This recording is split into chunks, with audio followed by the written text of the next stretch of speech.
तो नमस्कार दोस्तों, एक बार फिर से आप सभी का बहुत-बहुत स्वागत है हमारे यूट्यूब चैनल विशाल एजुकेशन में। दोस्तों, आज हम लोग पढ़ने वाले हैं साइंस जीके में पाचन तंत्र के बारे में। तो पाचन तंत्र के बारे में हम लोग पहले विस्तार से पढ़ेंगे, पूरा समझेंगे क्या होता है, कैसे काम करता है और उसके बाद में हम लोग क्वेश्चन लगाएँगे। आईएमपी क्वेश्चन जो पिछली परीक्षाओं में आए हैं, उन क्वेश्चन को हम लोग हल करेंगे। तो वीडियो के साथ बने रहिएगा। चलिए अब जल्दी से वीडियो को शुरू करते हैं। तो दोस्तों, आप लोग चित्र के माध्यम से समझ पा रहे होंगे, ये है पूरा डायग्राम पाचन तंत्र का, ठीक है। और क्या क्या होता है पाचन तंत्र में, कौन कौन सी ग्रंथियां होती हैं, कौन कौन से पाचन अंग होते हैं, मैं सब आपको बता देने वाला हूँ विस्तार से। तो सबसे पहले हम लोग समझते हैं पाचन तंत्र क्या होता है। तो पाचन तंत्र जो है जटिल कार्बनिक पदार्थों को एंजाइम के द्वारा, किसके द्वारा, एंजाइम्स के द्वारा सरल कार्बनिक पदार्थों में बदल देता है, ठीक है। तो ये सबसे सरल परिभाषा होगी, इससे सरल आपको कुछ नहीं मिलने वाला, कि जटिल कार्बनिक पदार्थों को एंजाइम के द्वारा सरल कार्बनिक पदार्थों में बदलने की प्रक्रिया पाचन तंत्र, पाचन कहलाती है, ठीक है। तो पाचन तंत्र की यदि बात करें तो पाचन तंत्र के दो भाग होते हैं, आपको याद रखना है दो भाग। पहला होता है पाचन अंग, ठीक है। पहले तो आपको याद रखना है पाचन अंग, और दूसरा क्या होता है, दूसरा होता है पाचन ग्रंथियां। ये दो चीजों से मिलकर के पाचन तंत्र बना होता है, ठीक है। ग्रंथियां आप लोग लिखते चले जाएंगे।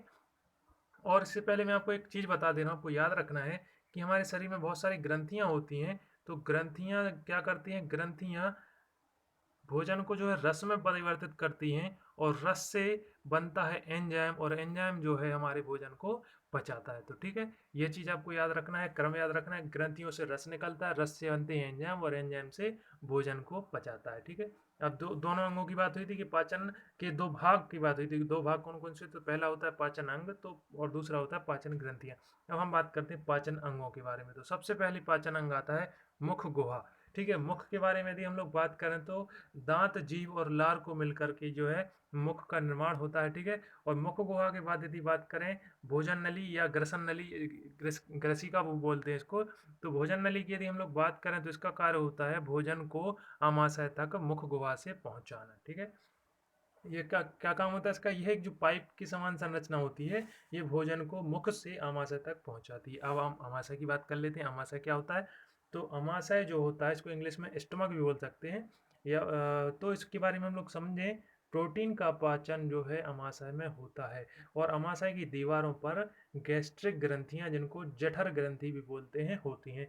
तो इससे क्या होता है, इसमें जठर रस या गैस्ट्रिक अम्ल या जठर रस निकलता है। और जठर रस की बात करें यदि, तो जठर रस में तीन चीज़ें होती हैं। पहले होती है HCl, इसको बोलते हैं हाइड्रोक्लोरिक अम्ल। और फिर निकलता है, फिर इसमें होता है एक पेप्सिन एंजाइम।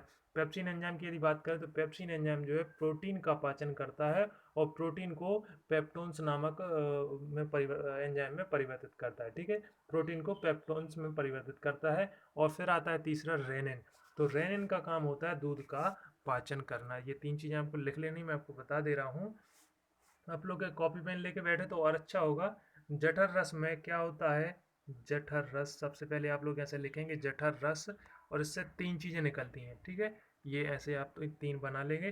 पहले होता है HCl, हाइड्रोक्लोरिक अम्ल, फिर होता है पेप्सिन, और फिर उसके बाद होता है रेनिन, ठीक है। रेनिन एंजाइम, ठीक है। ये हो गई तीन चीज़ें। अब इसके बाद हम लोग बात करें अगले अंग की। अगला अंग कौन सा होता है, छोटी आंत। तो छोटी आंत क्या होती है, छोटी आंत में क्या, ये हो गई, ये आपका अंग जो दिख रहा है ना, ये छोटी आंत होती है, ठीक है। तो ये छोटी आंत का काम क्या होता है।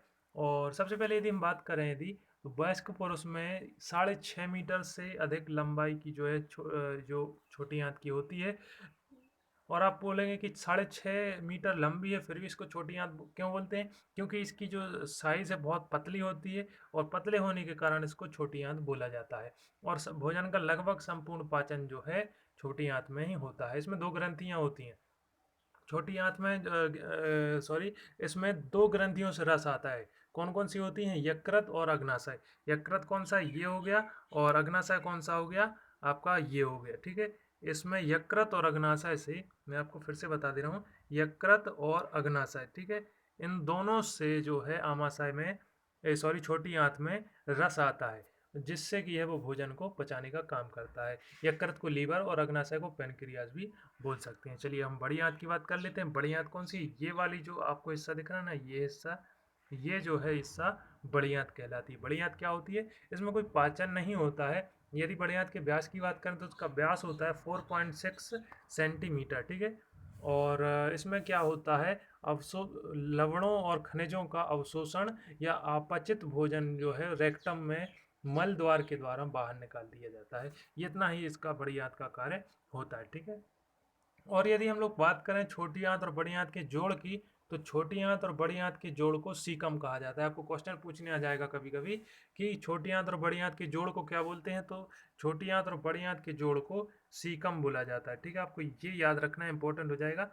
सीकम कहलाता है। और सीकम के आगे अंगूठेदार जो रचना होती है, इधर आप देख सकते हैं ये, तो वो कहलाती है अपेंडिक्स, ठीक है। ये हो गई इतनी। अब बात करते हैं, पाचन अंग हो गए हमारे। अब बात करते हैं नंबर 2, तो क्या था हमारा, पाचन ग्रंथि। पाचन ग्रंथि के बारे में हम लोग बात करते हैं। पाचन ग्रंथियां कौन कौन सी होती हैं, तो पाचन ग्रंथियां 3 होती हैं।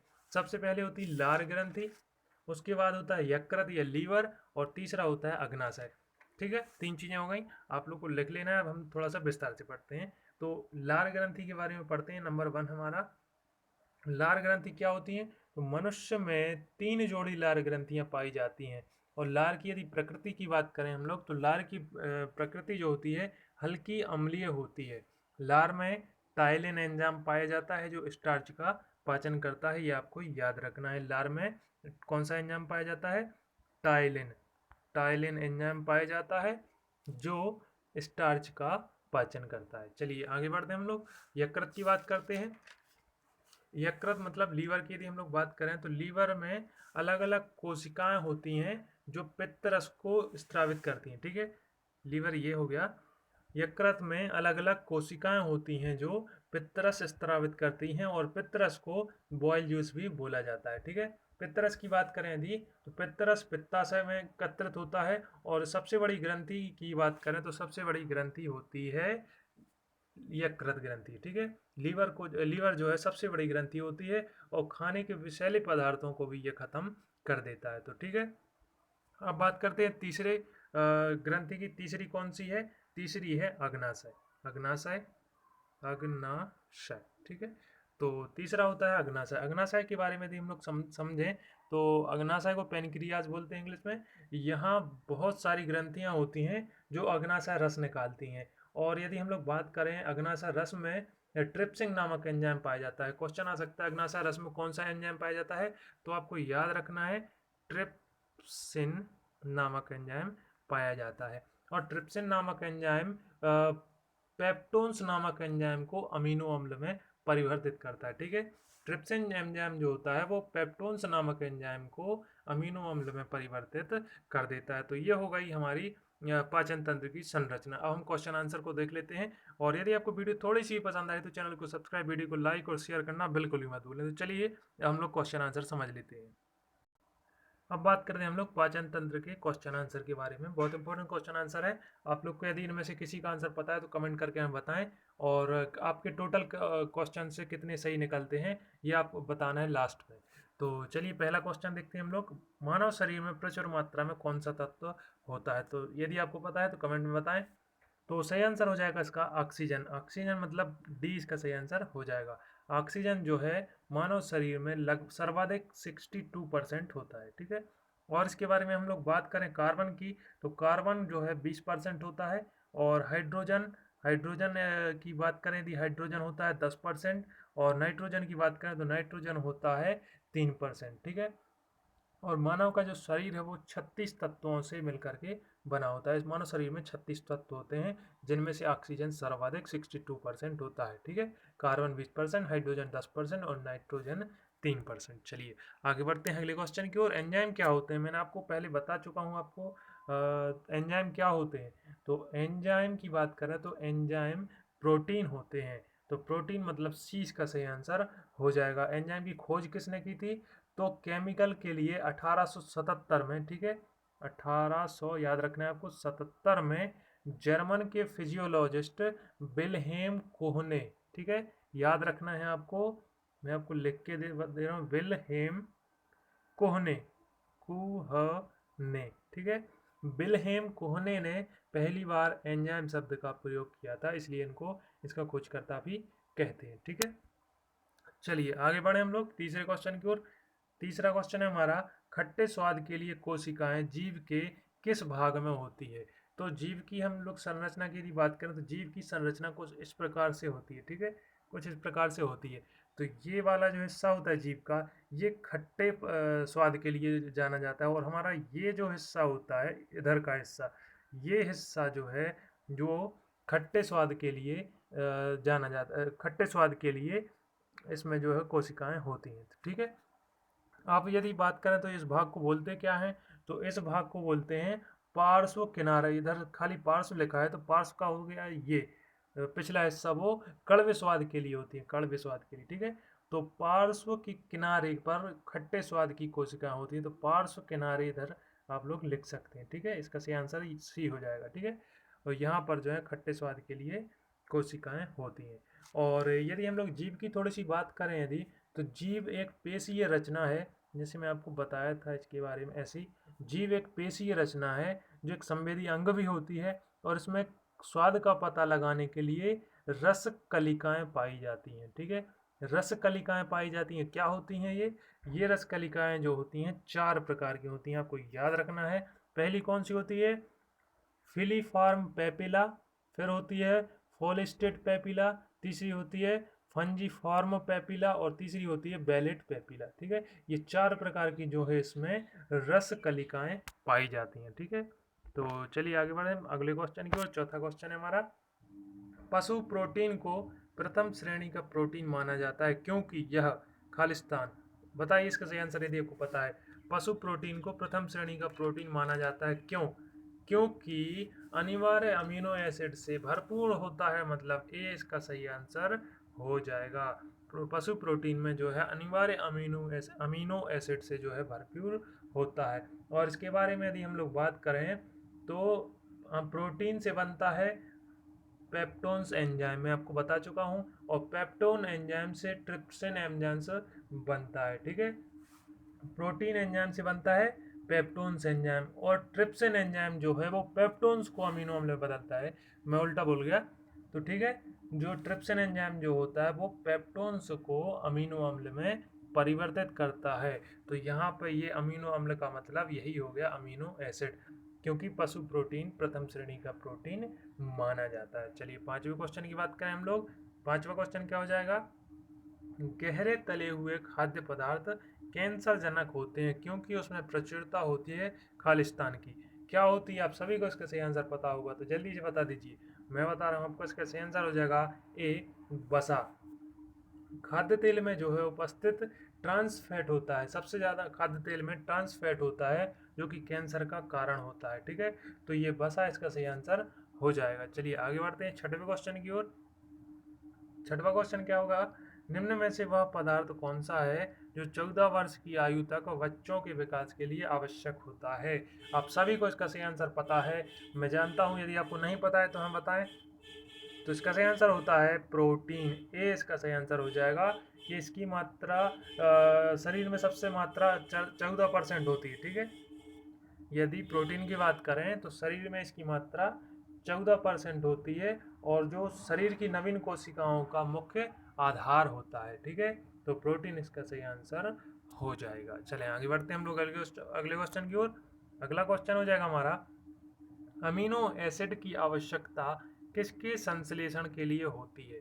तो मैं आप इसका सही आंसर हो जाएगा बी, प्रोटीन। अमीनो एसिड की आवश्यकता प्रोटीन के संश्लेषण के लिए होती है। तो आप सभी को इसके बारे में पता ही होगा कि ट्रिप्सिन एंजाइम जो है वो पेप्टोन्स एंजाइम को अमीनो अम्ल में बदलता है। चलिए आगे बढ़ते हैं अगले क्वेश्चन की ओर। आठवां क्वेश्चन है हमारा, नाइट्रोजनी आहार क्या है? इनमें से नाइट्रोजनी आहार कौन सा है? आप सभी को पता होगा, यदि नहीं पता है तो इसका सही आंसर हो जाएगा सी, प्रोटीन जो है एक नाइट्रोजनी आहार है। चलिए आगे बढ़ते हैं हम लोग नौवें क्वेश्चन की ओर। नौवां क्वेश्चन है हमारा, देह निर्माता किसे कहते हैं?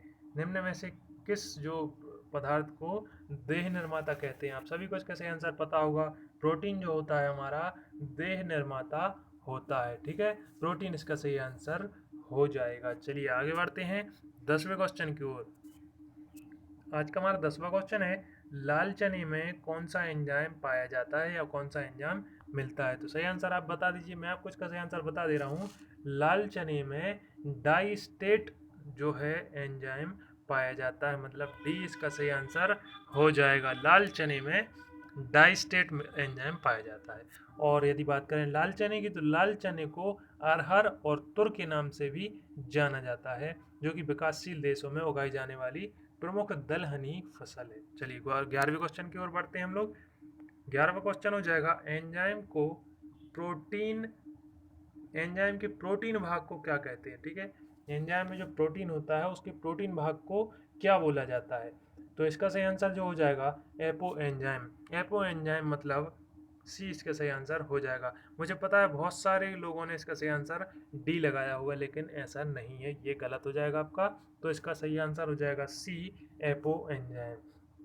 इसे प्रो एंजाइम अथवा जाइमोजन एंजाइम के नाम से भी जाना जाता है। ठीक है, इसकी जगह पे आपको प्रो एंजाइम या जाइमोजन एंजाइम भी ऑप्शन आ सकता है। तो ये इसका सही आंसर हो जाएगा सी, एपो एंजाइम। चलिए आगे बढ़ते हैं हम लोग 12वें क्वेश्चन की ओर। मछली एक प्रथम श्रेणी का प्रोटीन है क्योंकि उसमें खालिस्तान होते हैं। क्या होते हैं जल्दी से बता दीजिए, आपको सबको पता होगा इसका सही आंसर। मछली प्रथम श्रेणी का प्रोटीन है क्यों?